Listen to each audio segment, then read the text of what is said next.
Di ruang pengobatan sisi timur kediaman Ye Hang, Lu menatap takjub dan kagum pada pil hitam halus di tangan Ye Yuan.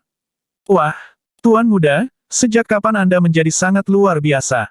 Ye Yuan tersenyum, gerakan tangannya refleks dan cepat, mencubit hidung Lu yang berwarna merah jambu. Sejak kapan Tuan Mudamu tidak luar biasa? Senyum Ye Yuan merasa bangga. Awalnya pertanyaan ini dimaksudkan sebagai lelucon, tapi siapa sangka Lu benar-benar serius memikirkannya sebelum mengangguk. Oh, dulu, orang-orang selalu berbicara buruk tentang Tuan Muda.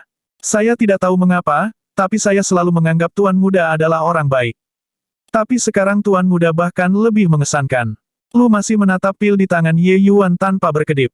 Pil apa ini? Lanjutnya, ini racun yang sangat keras, jawab Ye Yuan tanpa menyembunyikan apapun.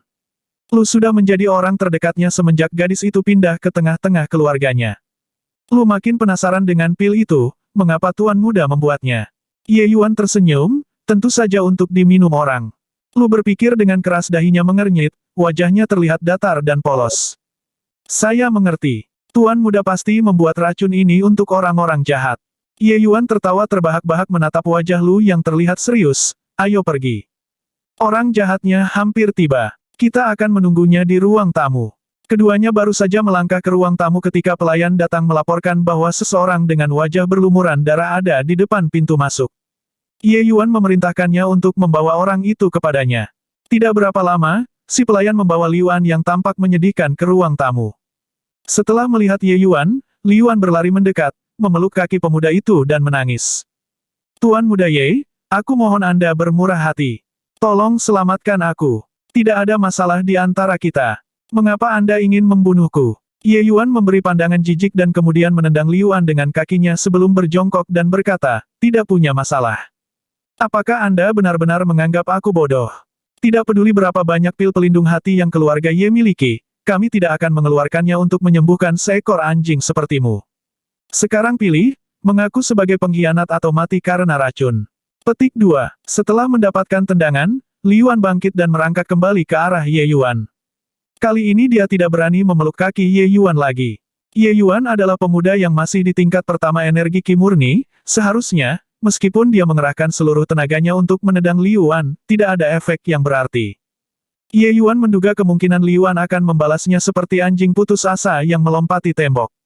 Namun, Ye Yuan tidak peduli dengan hal itu karena dia tahu tenaga dalam Liu An sudah tercerai-berai dan dia tidak bisa menyatukannya. Tuan Muda Ye, aku benar-benar tidak tahu apa maksud perkataanmu. Aku hanya datang ke paviliun pengobatan harum untuk diobati. Seandainya aku memang telah menyinggung perasaanmu, kematian bukanlah harga yang pantas untuk itu. Aku hanya orang kecil. Aku mohon, Tuan Muda Ye. Perlakukan saja aku seperti angin dan biarkan aku pergi. Liu An memohon sambil menangis tanpa berusaha mempertahankan martabatnya. Ye Yuan masih terdiam, menatap wajah khawatir Liu An. Tatapan Ye Yuan membuat Liu An semakin bingung. Liu An berpikir mungkin Ye Yuan sedang mempermainkan dirinya. Dia berharap dengan apa yang dia lakukan saat ini tanpa mempedulikan harga dirinya, dia bisa membujuk Ye Yuan untuk memberinya obat penawar racun. Liu An khawatir jika orang-orang tahu tentang identitasnya, dia akan dimusuhi oleh para pemburu binatang iblis. Setelah Ye Yuan menatapnya dalam waktu lama, hati Liu An menjadi kerdil. Ye Yuan tiba-tiba tersenyum, entah bagaimana Liu An seperti kedinginan melihat senyum Ye Yuan kepadanya. Tuan Muda Ye, ujar Liu An terbata-bata. Hahaha, tidak apa-apa jika kamu tidak ingin bicara. Aku masih punya banyak waktu, tapi kamu tidak. Sekarang, apa yang kamu rasakan, organ dan seluruh bagian tubuhmu terasa terbakar. Ini masih belum apa-apa. Setelah itu kulitmu tidak akan bisa bertahan dan mulai pecah sedikit demi sedikit. Akhirnya, seluruh tubuhmu akan boom. Ye Yuan menggerakkan kedua tangannya memperagakan, meledak seperti semangka. Lalu ia tersenyum sinis. Sekujur badan Liu An bergetar seolah mengikuti gerakan tangan Ye Yuan, tubuhnya mulai kejang. Liu An sangat ketakutan, dia menyadari bahwa dirinya dalam bahaya. Dia paham Ye Yuan pasti tahu sesuatu. Hati Liu An dengan cepat berubah menjadi tenang. Sebuah keahlian yang dia kembangkan selama menjadi pemburu binatang iblis, dia menjadi orang yang sangat jahat dan licik. Dia sudah memperhitungkan segalanya, lalu terpikir olehnya sebuah rencana. Liu An memutuskan untuk mengatakan semuanya asalkan dia berhasil mendapatkan obat penawar dari tangan Ye Yuan. Setelah itu, dia akan segera menghabisi Ye Yuan dan gadis kecil itu, Lu. Liu Yuan bukanlah orang yang suka bertele-tele. Begitu dia mantap, dia segera melakukannya. Liu Yuan tidak akan berkata jujur di depan Ye Yuan. Dia akan menipu Ye Yuan dengan berpura-pura terlihat mengenaskan. Liu Yuan berusaha menjilat Ye Yuan dan mengoceh tanpa henti. Tuan Muda Ye, aku salah. Aku benar-benar tahu, bahwa apa yang aku lakukan salah. Aku tidak bisa menyembunyikan apapun dari hadapan Anda. Aku bersedia memberitahu Tuan Muda Ye segalanya. Aku mohon Tuan Muda Ye untuk menyelamatkan hidupku yang tidak berharga ini. Petik 2. Ye Yuan tampak senang dengan perubahan sikap Liu Yuan. Dia tersenyum dan berkata, itu akan tergantung pada Anda, apakah informasi yang akan Anda ungkapkan berharga atau tidak. Jika berharga, maka aku akan melepaskan orang tidak berguna sepertimu. Liu Yuan menjadi senang setelah mendengar ini. Dia berpikir kalau Ye Yuan memang pemuda manja yang gampang dijebak. Liu Yuan tidak lagi ragu dan menceritakan semuanya. Informasi yang diberikan Liu Yuan ternyata tidak berbeda dari apa yang Ye Yuan duga. Awalnya, si pria kekar pergi ke beberapa toko pil obat. Kadang-kadang, ada tabib yang bisa mengenali racun ular piton 7 awan iblis. Tapi mereka tidak bisa menyembuhkannya. Dari semua tabib di negeri Qin, hanya Qian Miao yang bisa mengenali sekaligus mengobati racun itu. Seandainya, si pria kekar ditangani orang yang salah, nyawanya bisa melayang. Tidak punya pilihan lain, si pria kekar kemudian pergi ke klinik pengobatan, rumah jawara mabuk. Kebetulan, pemiliknya, Wan Donghai ada di sana dan melihatnya. Hasil pemeriksaan tabib di rumah jawara mabuk sebenarnya sama dengan hasil diagnosis Qian Miao. Wan Donghai merasa ada sesuatu yang aneh dengan kondisi si pria kekar, namun dia tidak tahu bagaimana melawan racunnya. Wan Donghai meminta pria kekar itu untuk mencari tabib yang lebih ahli.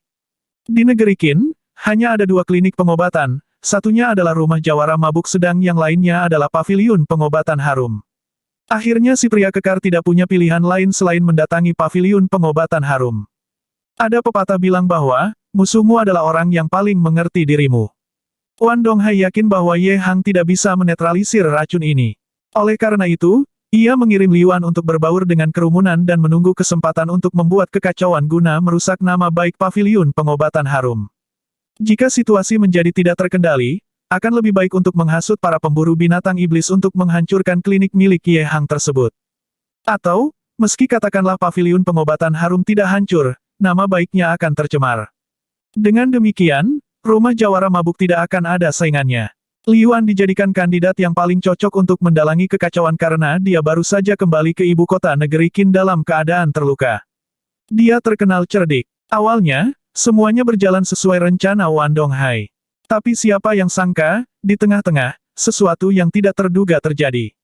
Ye Yuan secara mengejutkan berhasil menetralkan racun ini, membuat Liu Yuan tidak dapat melakukan apa-apa. Hehehe, ternyata benar ini semua ulah Wan Donghai. Bagus sekali trik yang dia pakai untuk memanipulasi kejadian ini. Ye Yuan berkata sarkas dengan senyum dingin. Wan Donghai selalu memandang ayah Ye Yuan sebagai musuh. Keduanya adalah tabib agung yang terkenal di negeri Qin. Berbeda dengan Ye Hang, Wan Donghai orangnya licik dan berbahaya. Ye Yuan tentu kenal Wan Donghai. Meskipun dia bukanlah tandingan pria itu, putranya, Wan Yuan adalah musuh bebuyutannya di perguruan Danwu.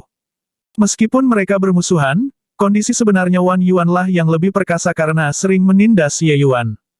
Ye Yuan tidak berdaya membalas Wan Yuan. Meskipun Wan Yuan juga seorang pemuda manja seperti Ye Yuan, dia masih menonjol di antara para siswa di perguruan Danwu. Selain mampu mencapai tingkat ke-6 energi murni Qi, dia bahkan menjadi tabib magang dalam ilmu pengobatan Dao. Bahkan di antara murid-murid berbakat di perguruan Danwu, Wan Yuan termasuk siswa sangat jenius yang sangat disukai. Sementara Ye Yuan tidak bisa apa-apa. Kejadian keracunan mematikan yang menimpa dirinya, 80%-nya karena campur tangan Wan Yuan sebagai dalangnya. Baik. Luar biasa, masalah lama belum selesai sekarang, mereka sudah bikin masalah baru. Ayah dan anak dari keluarga Wan ini. Perseteruan ini, kita tidak akan pernah berdamai. Ye Yuan bergumam tersenyum dingin di dalam hatinya.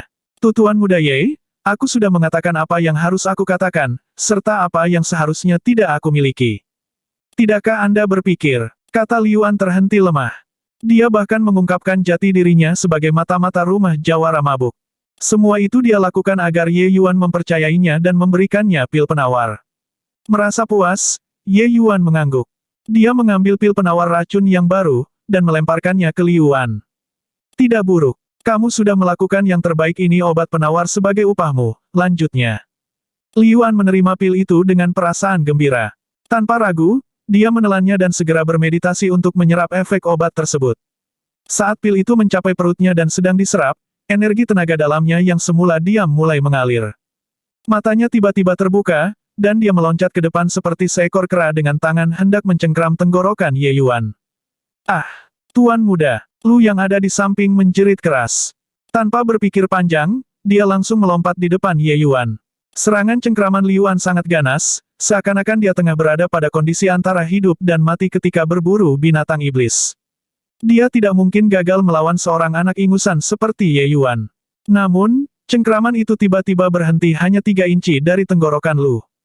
Setelah itu, Liu An tiba-tiba ambruk ke tanah dan mulai kejang-kejang, wajahnya tiba-tiba berubah kesakitan. Dari belakang, Ye Yuan menarik badan Lu ke samping. Kemudian, dia menatap Liu An yang terkapar di tanah dengan kasihan. Ye Yuan tersenyum dingin, bencana yang datangnya dari langit masih bisa ditahan. Namun, sulit menanggung bencana yang berasal dari diri kita. Jika Anda tidak memiliki niat jahat, racun peretak hati ini tidak akan bereaksi secepat ini. Karena Anda memiliki niat dan pikiran yang jahat maka Anda harus menderita. Mengapa? Liu An meregang ketika mencoba untuk berkata-kata. Ye Yuan tersenyum tipis dan berkata, Anda pasti berpikir bahwa pil pelindung hati yang Anda terima di paviliun pengobatan harum adalah racun. Asal Anda tahu, pil itu adalah benar obat. Hanya saja pil obat itu telah dimurnikan beberapa kali sehingga efeknya menjadi beberapa kali lebih keras. Darah yang keluar dari 7 lubang tubuh dan ketidakmampuan Anda untuk mengumpulkan tenaga dalam Anda adalah efek samping dari obat itu. Sebenarnya tidak ada masalah serius dengan tubuh Anda. Setelah efek obat berlalu, Anda akan sembuh dan mungkin juga mengalami peningkatan energi murni Qi. Petik 2. Ye Yuan melanjutkan. Pil yang barusan Anda telan adalah pil perobek hati yang bisa menyebabkan kerusakan parah dalam diri Anda. Anda akan merasakan usus Anda pecah setiap 6 jam. Dan setiap itu terjadi, rasa sakitnya akan bertambah kuat. Terus-terusan seperti itu sampai Anda mati. Mendengar kata-kata Ye Yuan jelas masih terdengar oleh telinganya, badan Liu An semakin mengejang.